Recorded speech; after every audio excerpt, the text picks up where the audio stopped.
आषाढ महिन्यातील कृष्ण पक्षातील तिथीला कामिका एकादशीचे व्रत केले जाते। पालनहार श्रीहरीला प्रसन्न करण्यासाठी या एकादशीला विशेष महत्त्व आहे। यंदा 21 जुलैला कामिका एकादशीचे व्रत केले जाणार आहे। या दिवशी भगवान विष्णूंची पूजा केल्याने अनेक मनोकामना पूर्ण होतात। या दिवशी कामिका एकादशीची कथा ऐकल्याने वाजपेयी यज्ञाचे फळ मिळते असे म्हटले गेले आहे। जाणून घेऊया संपूर्ण कथा, पण त्याआधी चॅनलला सबस्क्राईब नक्की करा। कुंतीपुत्र धर्मराज युधिष्ठिर म्हणाला, भगवंता, आषाढ शुक्ल देवशयनी एकादशी आणि चातुर्मासाचे महत्त्व कळाले, पण आषाढ शुक्ल पक्षातील कामिका एकादशी का साजरी केली जाते, याचे महात्म्य काय आहे?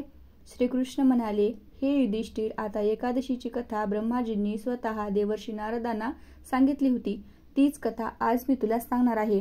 त्यावेळी ब्रह्मदेवाने सांगितले की आषाढ कृष्ण पक्षातील येणारी एकादशी ही कामिका एकादशी म्हणून ओळखली जाते। या दिवशी भगवान विष्णूंची शंख, चक्र आणि गदा यांनी पूजा केली जाते, ज्यांना श्रीधर, हरी, विष्णू, माधव, मधुसूदन या नावाने ओळखले जाते। गंगा, काशी, नैमिषारण्य आणि पुष्कर येथे स्नान केल्याने जे फळ मिळते ते भगवान विष्णूंच्या पूजनाने मिळते।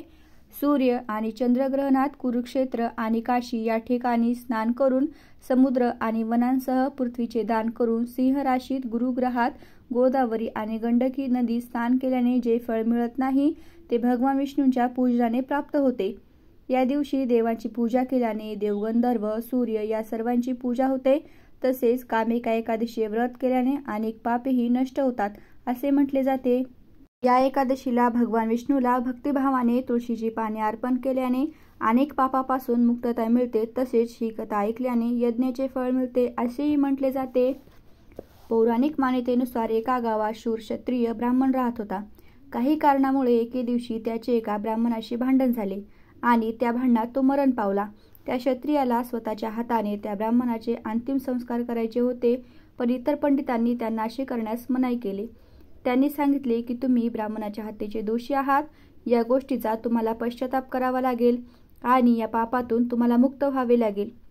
यावर त्या क्षत्रिय ब्राह्मणाने विचारले की या पापातून मुक्त होण्यासाठी काय करावे?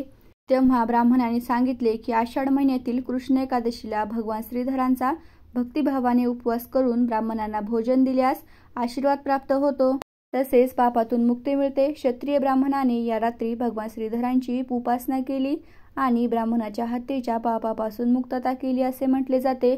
अशाच माहितीपूर्ण व्हिडिओज पाहण्यासाठी चॅनलला लाईक, शेअर आणि सबस्क्राईब जरूर करा।